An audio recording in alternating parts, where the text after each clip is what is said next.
Hello दोस्तों, welcome to the learning academy. तो आज के वीडियो में हम बात करेंगे बिहार बोर्ड एसएसटी अर्थशास्त्र फर्स्ट चैप्टर, जो कि है अर्थव्यवस्था एवं इसके विकास का इतिहास। तो इस चैप्टर के हम लघु उत्तरीय और दीर्घ उत्तरीय प्रश्न के बारे में और उसके उत्तर की चर्चा करेंगे। तो चलिए शुरू करते हैं।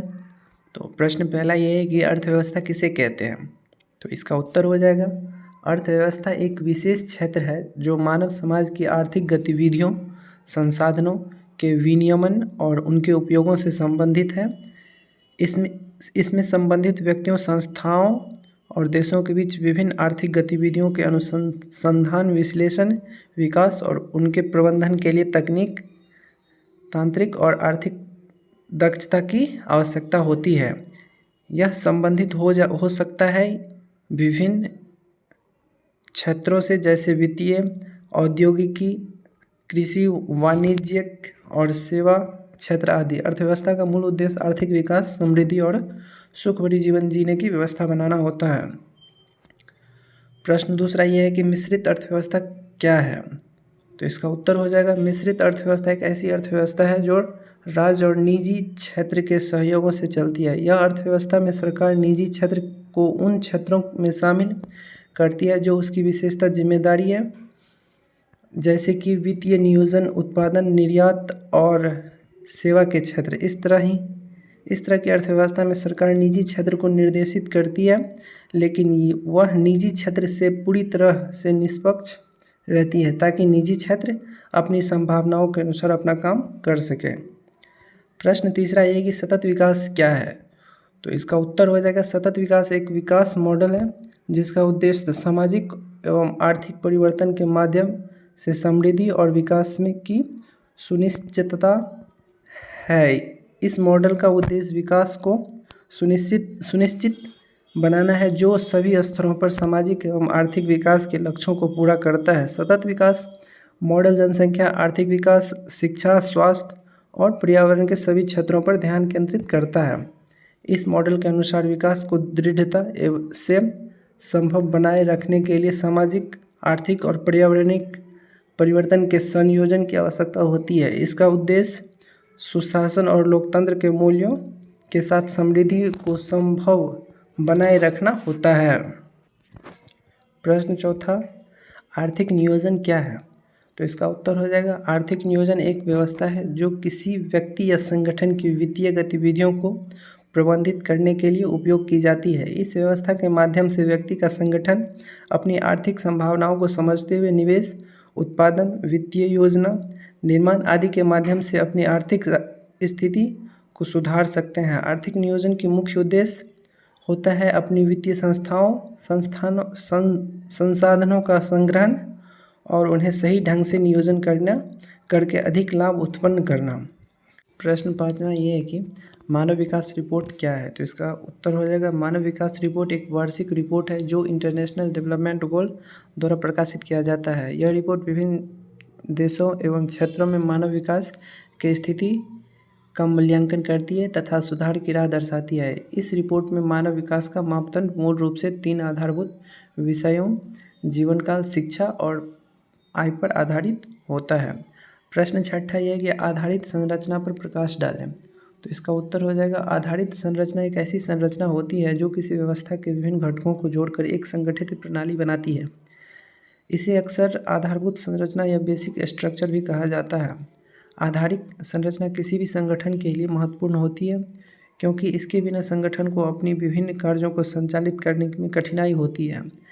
इसके द्वारा संगठन के सभी कार्य एक संरचित तरीक़ा से किए जाते हैं, जिससे उन्हें अधिक असरदार बनाने में मदद मिलती है।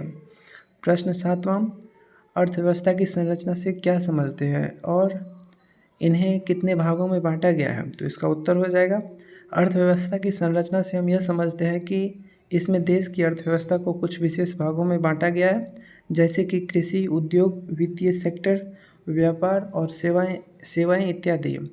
इन भागों के संयोग से एक देश की अर्थव्यवस्था का प्रबंध होता है, जिसमें उत्पादन, वितरण, उपभोक्ताओं की मांग और आर्थिक गतिविधियों के माध्यम से अर्थव्यवस्था को संभाला जाता है। प्रश्न आठवां ये है कि आर्थिक विकास क्या है तथा आर्थिक विकास और आर्थिक वृद्धि में क्या अंतर है। तो इसका उत्तर हो जाएगा आर्थिक विकास उस प्रक्रिया को कहते हैं जिसमें देश की अर्थव्यवस्था में दीर्घकालीन विकास एवं सुधार होता है। इसमें विभिन्न क्षेत्र जैसे कि उत्पादन, निवेश, नौकरियों के सृजन, सामाजिक उत्थान आदि के माध्यम से देश की अर्थव्यवस्था को बेहतर बनाने का प्रयास किया जाता है। आर्थिक विकास और आर्थिक वृद्धि में अंतर होता है। आर्थिक वृद्धि देश की वर्तमान अर्थव्यवस्था में एक निश्चित अवधि में होने वाली स्थिरता होती है, जबकि आर्थिक विकास उद्देश्य के लिए एक दीर्घकालीन दृष्टिकोण का ध्यान रखता है। आर्थिक वृद्धि अक्सर अपेक्षित होती है, जबकि आर्थिक विकास एक समय सीमा नहीं रखता है और देश के विकास के संभव सभी क्षेत्रों को ध्यान में रखते हुए दीर्घकालिक दृष्टिकोण को लेकर काम करता है। प्रश्न 9वां यह है कि आर्थिक विकास की माप कुछ सूचकांकों के द्वारा करें। तो इसका उत्तर हो जाएगा आर्थिक विकास की माप विभिन्न सूचकांकों के द्वारा किया जाता है। कुछ मुख्य सूचकांक निम्न है, जिसमें से पहला है जीडीपी, घरेलू उत्पाद। यह देश की संपूर्ण आर्थिक गतिविधियों का मूल्यांकन करता है। दूसरा वित्तीय स्थिति। वित्तीय स्थिति मूल रूप से एक देश की आर्थिक स्थिति को मापती है। यह ब्याज दर, उद्योग विस्तार और आर्थिक समानता जैसे विभिन्न सूचकांकों का उपयोग करती है। तीसरा लाभांश प्रति व्यक्ति है। यह बताता है कि देश के प्रत्येक व्यक्ति को सालाना कितना आय मिलता है। चौथा मानव विकास सूचकांक। मानव विकास सूचकांक व्यक्ति के शिक्षा, स्वास्थ्य और जीवन के अन्य पहलुओं को मापता है। पांचवा सामाजिक सूचकांक। यह देश की सामाजिक स्थिति के बारे में बताता है, जैसे शिक्षा, स्वास्थ्य, जाति और लिंग आधारित असमानताओं का मूल्यांकन करता है। प्रश्न 10वां ये है कि बिहार के आर्थिक पिछड़ेपन के क्या कारण है। बिहार के पिछड़ेपन दूर करने के मुख्य उपाय बताएं। तो इसका उत्तर हो जाएगा बिहार के आर्थिक पिछड़ेपन के मुख्य कारण है जैसे कि कम उत्पादकता, खाद्य सुरक्षा की कमी, बेरोजगारी, उच्च जनसंख्या, भूमि की अधिकतरता, खेती के लिए उपयुक्त नहीं होना, विकास के लिए आवश्यक संसाधनों की कमी आदि बिहार के पिछड़ेपन को दूर करने के मुख्य उपाय में शामिल है।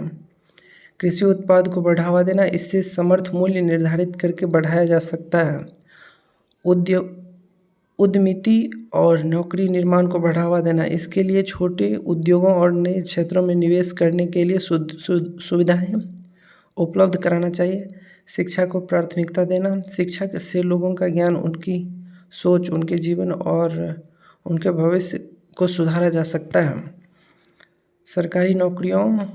सरकारी योजनाओं और कार्यक्रमों के माध्यम से आर्थिक संवर्धन करना, भूमि का उपयोग उत्पाद और आर्थिक विकास के लिए उपयुक्त बनाना।